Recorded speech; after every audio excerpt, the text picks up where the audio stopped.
Okay, it's a long self session, but you guys said you enjoyed it. So, homework inshallah is to, we'll send you an answer sheet for this. We'll send you an answer sheet, so please mark your work. And then the next worksheet you must do is the one I gave you earlier. I can't remember the page number.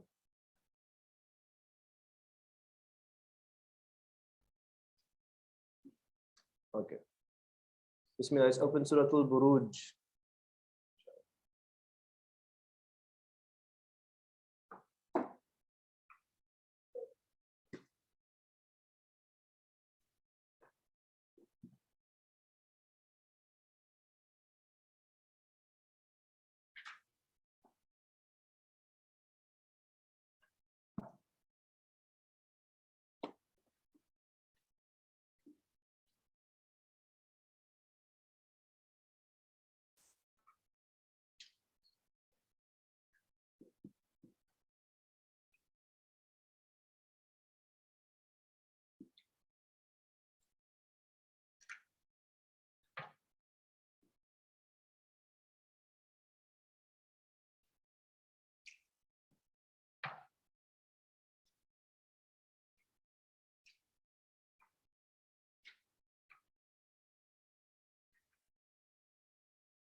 So for the Nahwa notes, Zakaria is typing them as he's going along. So when he's done, there will be a book inshallah. But he's typing it out week by week. For Nahwa 2, inshallah. Okay. So Bismillahir Rahmanir Rahim. We are doing Suratul Buruj. Suratul Buruj. The surah is, as is most Amma surahs, the surah is going to be a Makki surah. A Makki surah. When I say it's going to be a Makki surah, what do you expect it to contain? Short verses. Okay, but what will the content be about? Tawheed. Tawheed would be one thing, yes. What else? Think about the last surahs we've been doing in Shiqaq and about the warnings of past nations. Yes, what else? Qiyamah, resurrection. There's going to be some of the main themes that we are going to expect when it comes to a Makki surah. One of the main things.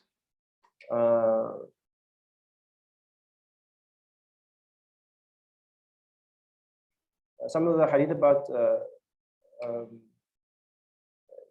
Buruj.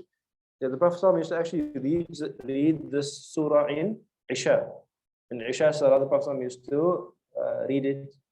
I'm not sure authentic. It doesn't mention the authenticity of the narration there. He says, "An Ahmad, أخرج Ahmad is Musa Ahmad ibn Hanbal. أن رسول الله صلى الله عليه وسلم أمر أن يقرأ في العشاء بالسماوات." That the Prophet also used to order that in Isha, as-samawat, bis-samawat should be read. So the surah is was-sama'i dhatil buruj. What's the next surah?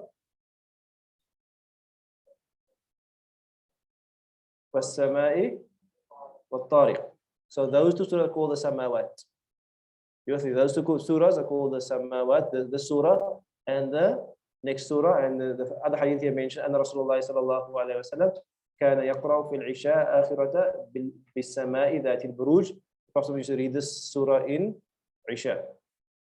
So it will be considered part of the sunnah based on this narration to read Surah Al-Buruj in your Isha Salah from time to time. Bi-idhnillahi ta'ala.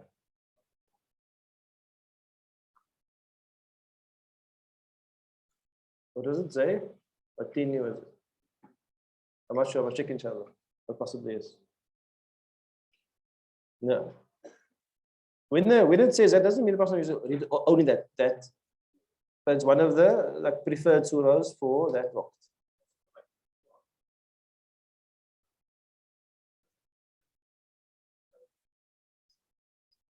No, I think it means sometimes. It doesn't have to mean you always have to recite it. If you prefer not to, it's fine as well. No. But many of the salahs have like recommended surahs. Many salahs have recommended surahs. The Fajr of Jummah has recommended surahs. The sunnahs of your Fajr every morning has recommended surahs. So many have recommended surahs. Doesn't mean you have to. But from time to time you recite them to fulfill the sunnah of them, inshallah.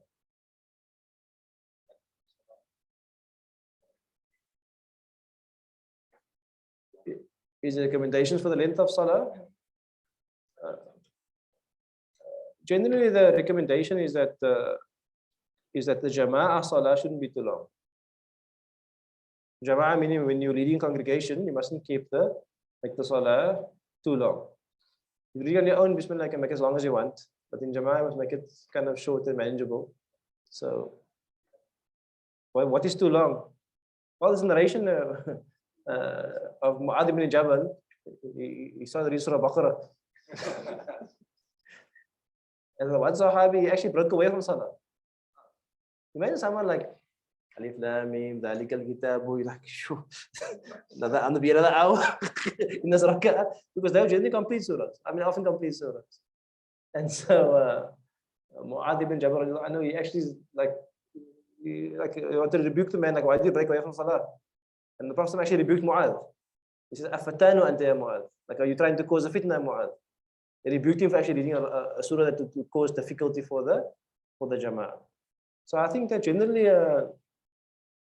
if you look at the surahs the Prophet mentions, it's going to be like Surah Al-Buruj, Surah Al-Khashiyah, Surah Al-A'la. It's not going to be like maybe 2-page surahs, maybe at most like Sajda, Dahr. You know, it's not going to be like half a juz. We don't find that really in the prophetic nation for Jama'ah Salah. So you're looking at maybe like a side, maybe 2 sides. You know, if you look at what the Prophet recommended for different salawat. Whereas if you're on your own, you can read as much as you like, inshallah.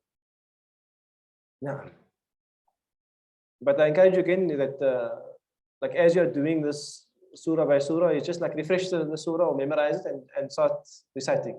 We generally get like in the comfort zone of the old surahs and we just Wal Asr and Kawthar, you know what I mean? So we must really push ourselves, inshallah. أعوذ بالله من الشيطان الرجيم بسم الله الرحمن الرحيم والسماء ذات البروج واليوم الموعود وشاهد ومشهود. The first 3 verses contain a wah. So what's the wah there? The wah of a qasam, of an oath. I'll take an oath here by a number of objects. What you find about what is common in all the oaths, there's something common. Is that, just remind me of the 2 parts of the oath.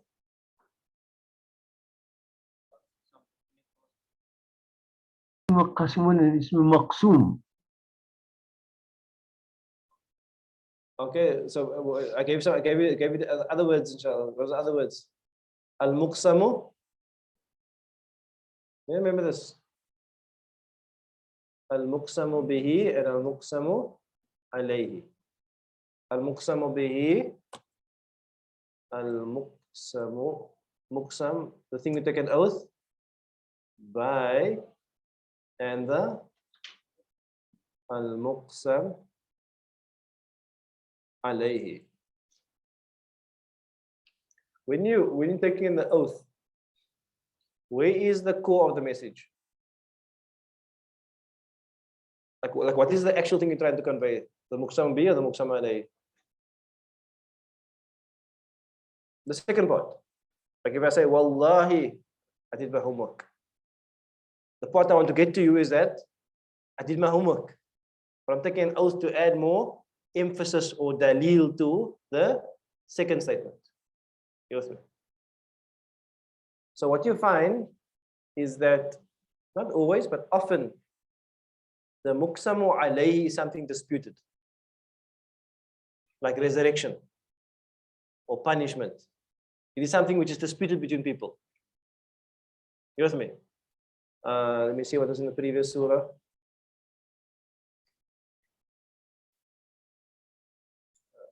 Maybe some of the previous surahs, I'm trying to think now.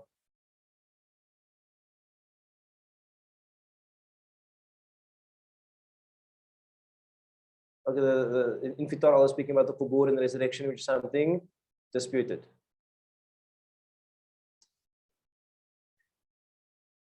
علمت نفس ما أحضرت فلا أقسم بالخنس. Allah speaking about the resurrection. What I want to emphasize is that you generally don't emphasize something unless someone is disputing it. Meaning what? The mother comes to the child and says, "Did you do your homework?" How does the mother feel about the child doing the homework? Are they sure or not sure? They're not sure. So why does the child take the oath? To try to make them sure. Wallahi, mommy, I did my homework. You with me? Because the second thing is disputed. And so often in the Quran, the second thing is being disputed by those who don't believe in Allah, who don't accept the Quran. And therefore the oath is taken there to affirm the second thing, which is disputed. So if the second thing is disputed, the first thing that Allah takes an oath by is always undisputed. Sun, heavens, creation, day, night, wal asr. You understand? Allah says wal jannah. Because the first thing is you know what I mean? So the first thing is always undisputed. You know what I mean? The first thing is normally like something that people can see and people know about. No one disagrees that there's wal fajr. Everybody experiences fajr in the morning. No one disagrees about wal layl, about the night, or wal shamsi, about wal duha, or about wal asr. No one disputes that. So Allah always points to an undisputed phenomena to emphasize a disputed phenomena. As if to say, by the greatness and the qudra of that manifest thing, this is the evidence for the thing that's not manifest, that's hidden.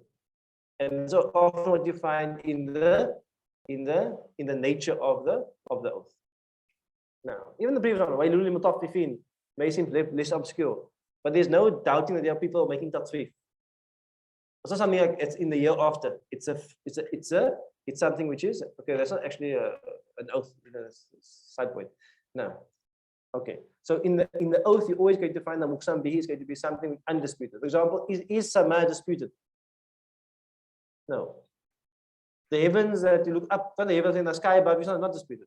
Dhatil Buruj is going to be, what is Buruj?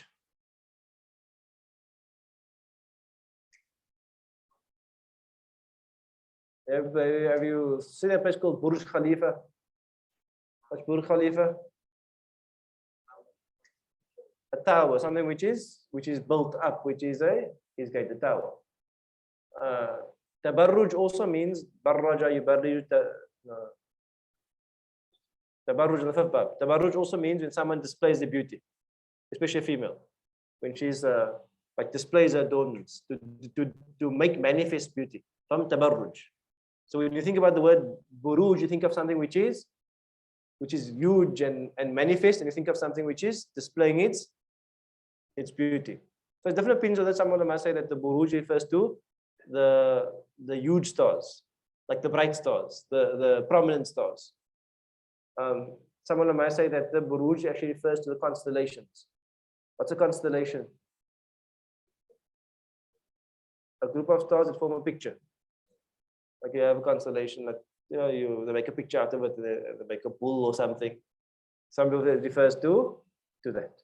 So Allah takes note. Allah says, "Was-samai," by the skies, the heavens, that which is above you, dhatil buruj, that contains either huge stars or contains bodies of stars, groupings of stars that form constellations. So this here actually is going to deviate from what I said earlier. But what I said earlier was basically like a general rule, and even in this case here, it's starting with sama. But you'll find in all the other oaths generally is always going to be things which are manifest. وَالْيَوْمِ and al-yawmi and the day al-maw'ud. Maw'ud, if I put fa'ala becomes what? Becomes what? Okay, it's getting time to catch up each other. If I put fa'ala into maw'ud becomes what? Allah, what does it become? Put fa'ala into maw'ud.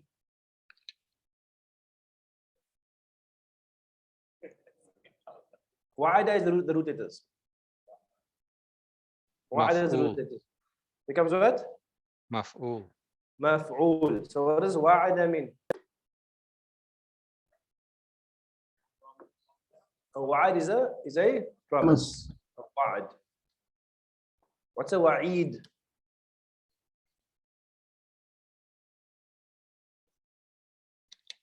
What you promise. A wa'id is a promise of bad thing. So if you're telling people, if Allah is telling people about Jannah, you don't say the wa'ad of Jannah, say the wa'id of Jannah. Because wa'ad is a positive promise. And wa'id is a promise of like a threat. A promise of a negative outcome.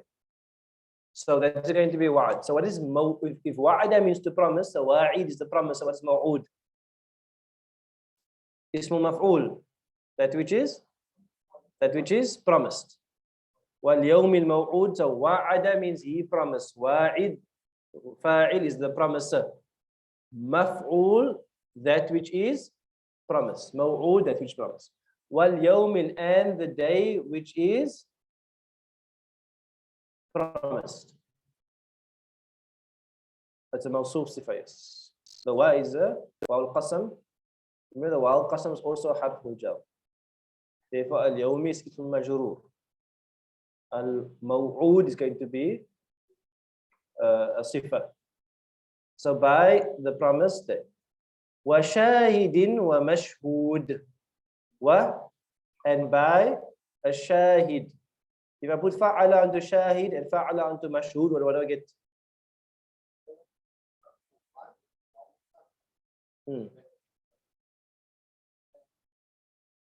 You can say and, yes. You can say and, or you can say by, or you can say and by. See, what happens is that English is going to be a approximation of the meaning. All you must know is that it's Allah taking an oath there, basically. No. So if I put fa'ala onto shahid and mashhood, what do I get?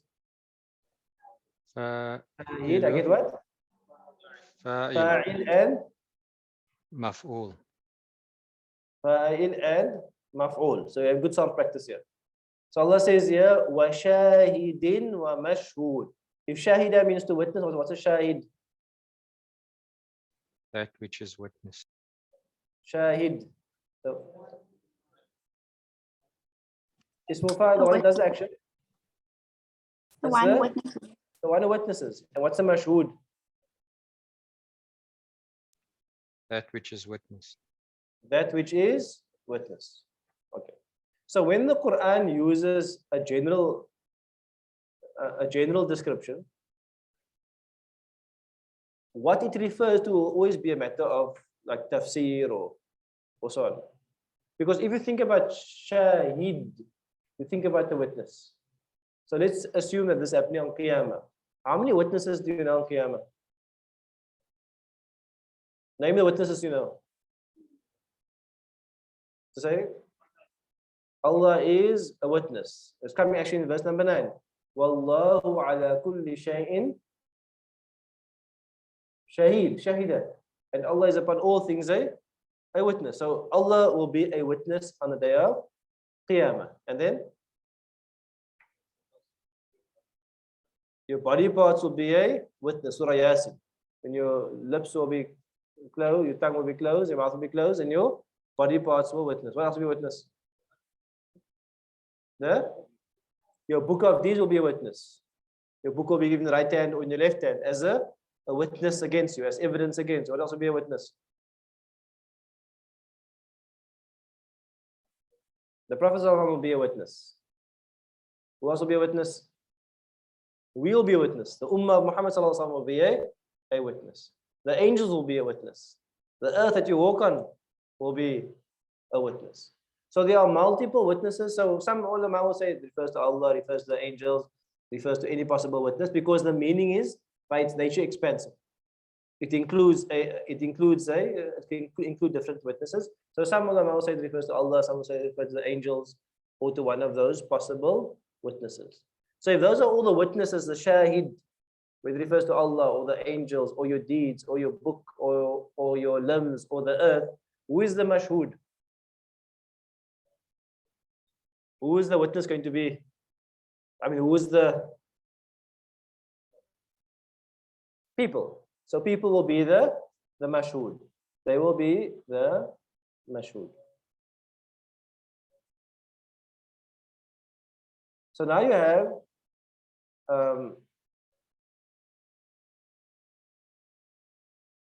let me just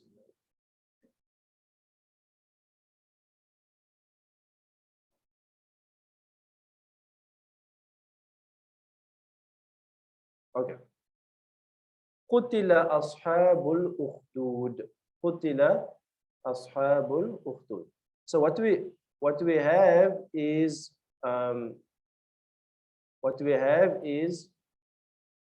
we don't have a clear muqsamu alayhi. Meaning what in the other surahs is very clear. Wal asr muqsam bihi innal insana lafi khusr. Here it's like a strange transition here because Allah is making 3 oaths. And Allah is saying qutila ashabul ukhdud. What does qutila mean? Was killed. Qutila could mean one of 2 things. Like they were destroyed, qutila. But qutila in Arabic also means like a curse. Like may they be cursed. You know, it's like also like a curse as well. May they be cursed, or can mean that they were destroyed. Who was destroyed? Ashabul ukhdud, the companions of the trench. We'll go through who the trench were now, inshallah. But the question is, so there's a story about the companions of the trench, we'll go through it in detail, inshallah. But the question is, where is the muqsamu alayhi? Eh? So some ulama say that the muqsam bihi is not stated. So the muqsam bihi is not stated, and then if it's not stated, what do you have to do? You have to read into the context what Allah is taking an oath about. So this story is about what? This Ashabul Ukhdud, what did they do? There's a discussion, and it's actually quite an interesting discussion, which I'll have with you now, inshallah, is that there's a long hadith, inshallah, long story. The hadith comes in multiple books. Okay, so before I start the hadith,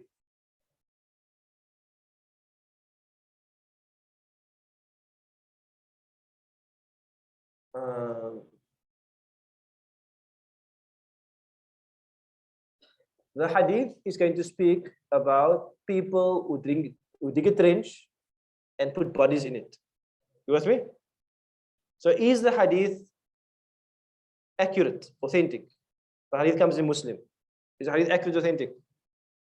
Yes. All hadith in Bukhari Muslim is authentic. So you're following me still? You're still with me? Last 2 minutes. The hadith is what? An authentic hadith about a group of people who put people in trench. Right. Then we have an ayah that speaks about what? Qutila ashabul ukhdud, may the people of the trench perish, or they have been destroyed. So is the ayah authentic? Definitely. The ayah is speaking about the trench. The hadith is speaking about the trench. But the hadith doesn't say that the story I am giving you is about that ayah. The Prophet just gathers the Sahaba one day and says, let me tell you a story. And in the story, there is a group of people who kill people and put them in the trench. Then there's the ayah that speaks about the people of the trench. So what we would naturally do is we connect the hadith to the story. But that connection is not a definitive connection. You with me? That linkage is just like an ijtihadi tafsir linkage. Okay. So there's an important principle when you're dealing with evidence. Is that yes, you may have an evidence speaking about A, and you have another piece of evidence speaking about A, but whether they're speaking about the same A's is a question. Sometimes question the linkages that you are making. So many people sometimes would just have just like a 2-minute aside here, is that Ya Rab. You know, our methodology by Malta is you don't speak out against other ulama. Even they cause nonsense. And they like Yamaka, and they like cause trouble, and they cause fitna. We just tend to, we almost like don't speak out against them because we don't want to get into a back and forth, and then, because once you speak and there's a counter, then counter, and it becomes a whole mess, and the ulama is fighting and shouting. But sometimes there are groups of ulama who are really problematic. And they really like distorting Islam, causing fitna, causing harm. Unfortunately, it's manifesting more and more. And some of that things are being kind of brought to Cape Town now. It's not even our stuff. Other groupings are coming to Cape Town and trying to upset the legacy that we have.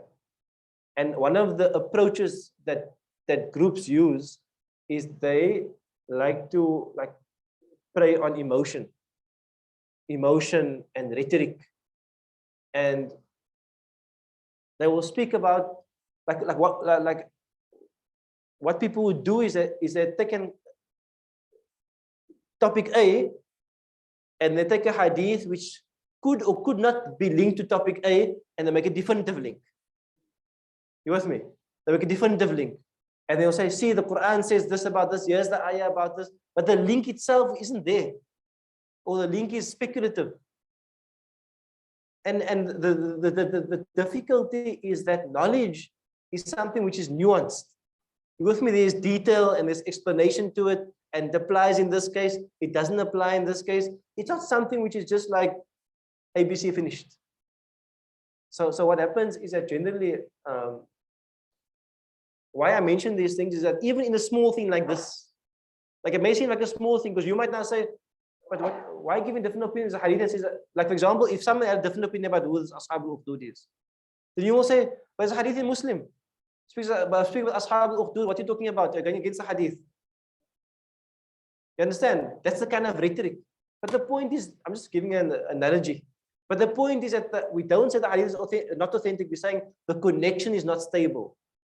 It could or could not be. Because guess what? There were many Ashab al-Ukhdud. The Mufassirun they actually mentioned 4 different examples. Some of them in Persia, some of them in Yemen, some of them in Abyssinia. There were many Ashab al-Ukhdud. So just because the Prophet told you a story about one, it doesn't necessarily mean that the ayah is speaking about that specific one. Because that link is not made by the Prophet. He didn't say that the story I'm going to tell you is now Ashab al-Ukhdud. But in Bukhari, rahimahullah, you will put it under the Surah of Buruj, because you will say it's a reasonable assumption to make. You with me? But it's not definitive. So knowledge itself sometimes is definitive, absolute, and sometimes most times knowledge is probable. Like you make probable linkages. But now that doesn't sound like very heated to say that's probable linkage. But that's what knowledge is. You can't like, it's easy to make definitive statements. No, maybe the hadith speaks about the picture makers. Therefore, everybody who takes a photo is going to go to Jannah.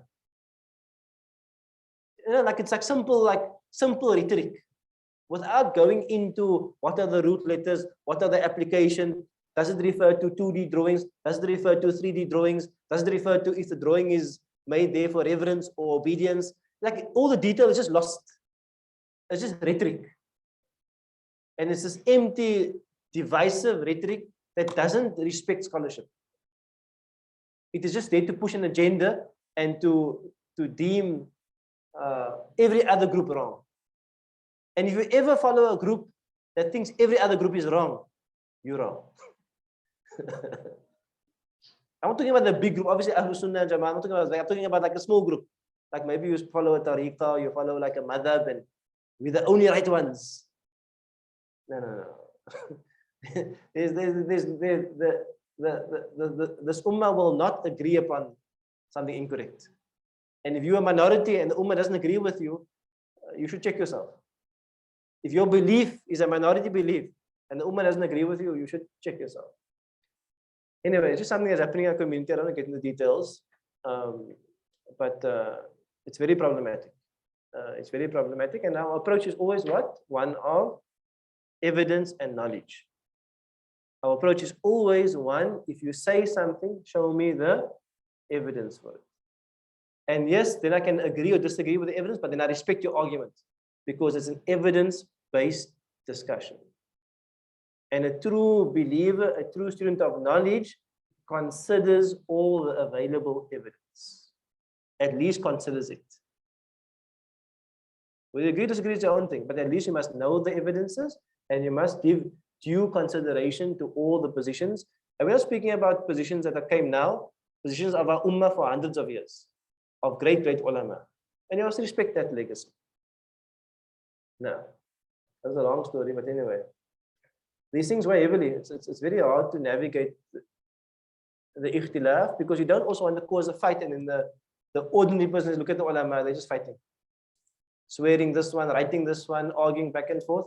So if you look carefully, you actually find generally it's one group who's fighting.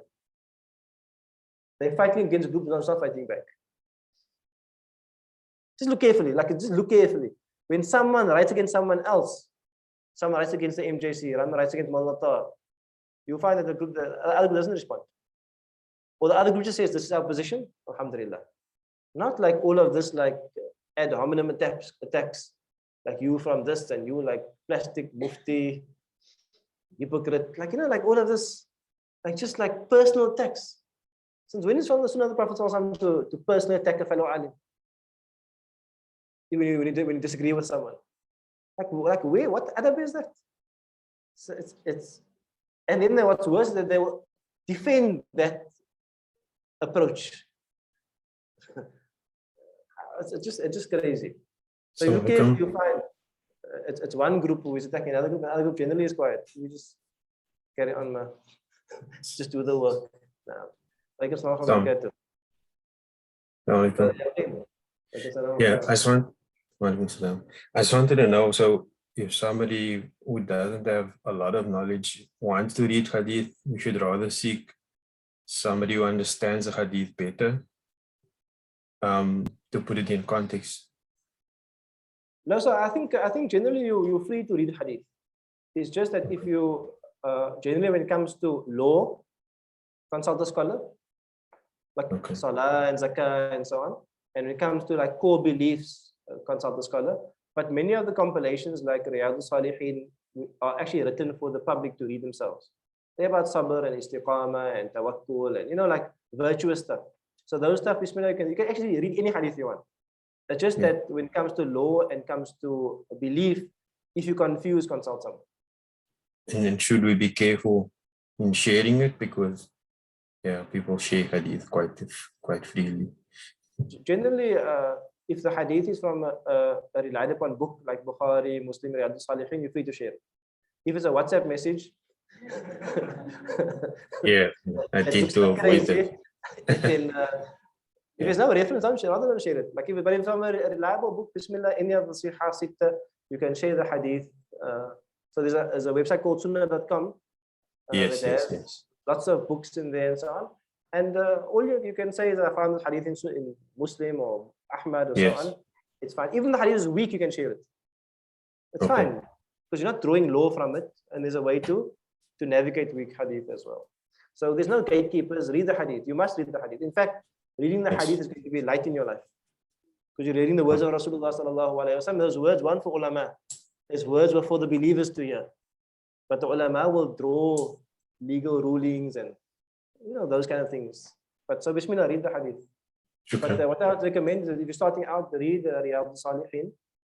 It's a good place to start. It's written for the public. And it's very comprehensive as well. Read Riyadh al-Salihin. Inshallah. Any questions on this ulama thing before I carry on? Like those of you know, and those don't know. It's all right.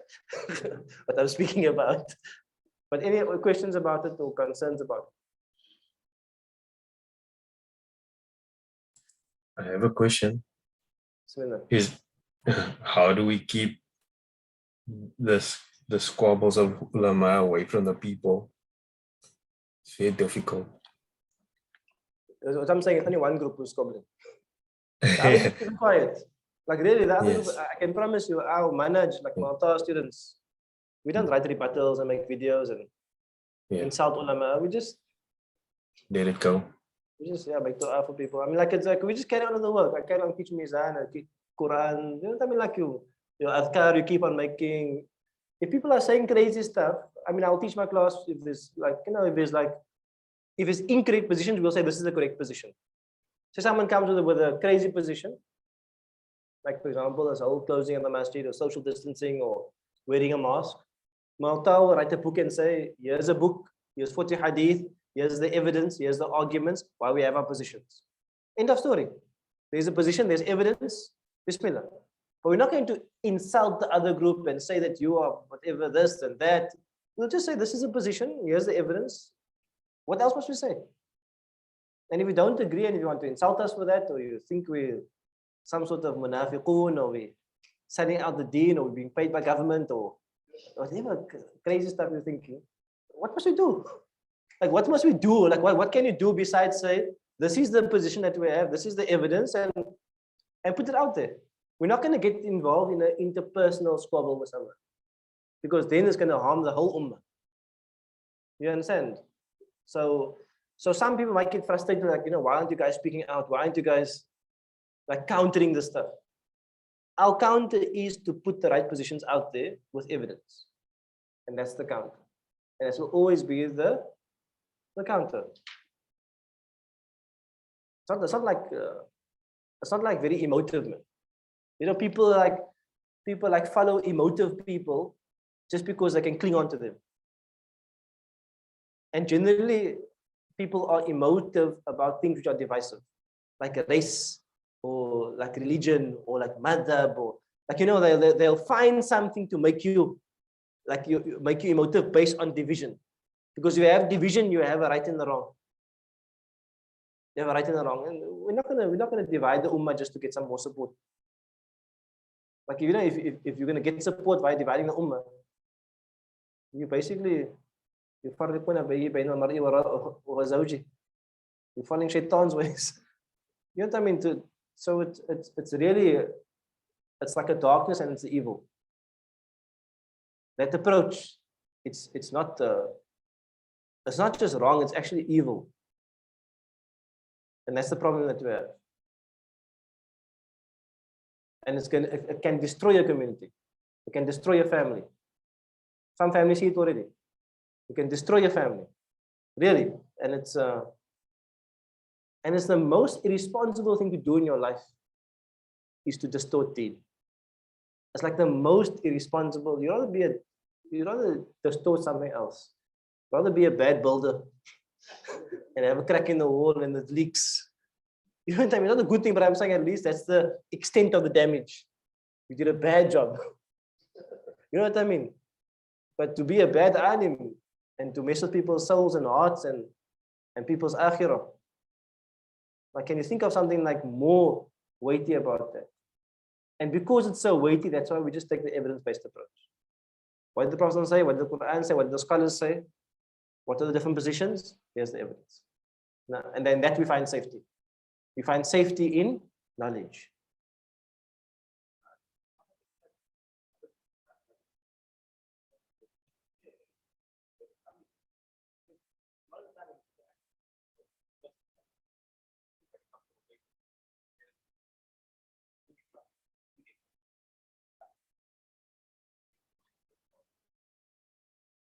Yeah, so the question is, do we think they have an agenda? I think definitely there's an agenda.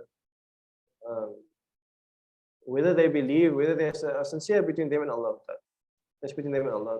But what I'm saying is that there's an agenda, definitely. And is it damage? Definitely. Is it splitting of the ummah? Definitely. Do they have sincerity? I don't know if they have sincerity. That's between them and Allah. But the fruit of the work is,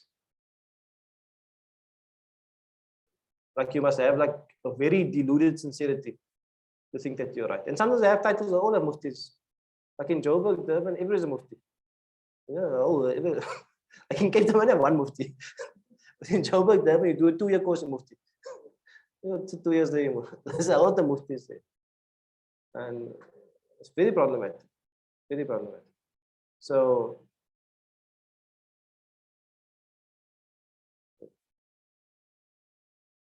no. So anyway, so we are there. It's happening now. It will keep happening now. It's going to intensify, and it's a fragmentation of the ummah. And it's, if you haven't seen it, you're going to see it. You're going to see it more and more. It's going to come more and more. And I must say, for all the issues that Cape Town has, like we have a lot of issues, there is a relatively good unity amongst ulama in Cape Town. Like really, like you may think it's bad, but what we have here is not bad.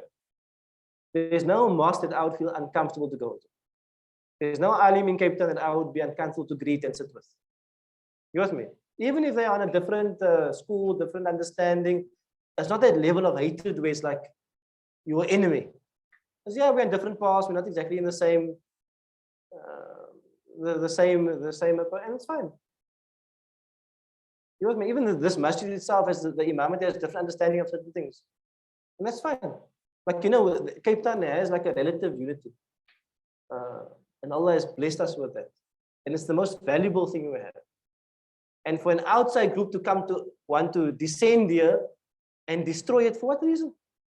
What do you think the ulama are doing here? We're not serving them, we're not calling people to Allah. Like, we need you to come and call all the ulama. And what happened in these groups? There's groups insult every single ulama group except themselves. MJC, they insult Jamia, they insult Uksa, every other group is wrong. That's every other group. I can imagine every other ulama body is wrong except this one ulama. That's a form of insanity. Like, I don't understand it. How can you follow a group like that? And alhamdulillah, so we're blessed. We have lots of issues, but we are blessed with it. That I meet my ulama colleagues from different schools, and we get along. We have a discussion, no issues. That's part of the Cape Town nature. Yeah? Take it easy, relax. You know what I mean? Relax. Have a cup of tea there. You have to have some. Like we have it. It's a beautiful nature. I believe it's prophetic. It's a prophetic nature to be easy. Barakallah, inshallah, we'll come to in the next lesson, to Buruj in the next lesson, inshallah. May Allah bless and protect our ummah. And my advice to you, if you're getting lost, is just follow your local ulama. Your local ulama, alhamdulillah, are generally on one page. Small differences, but alhamdulillah, follow them, inshallah. May Allah bless and protect. Wassalamu alaikum wa rahmatullahi wa barakatuh. Alaikum salam wa rahmatullahi wa barakatuh.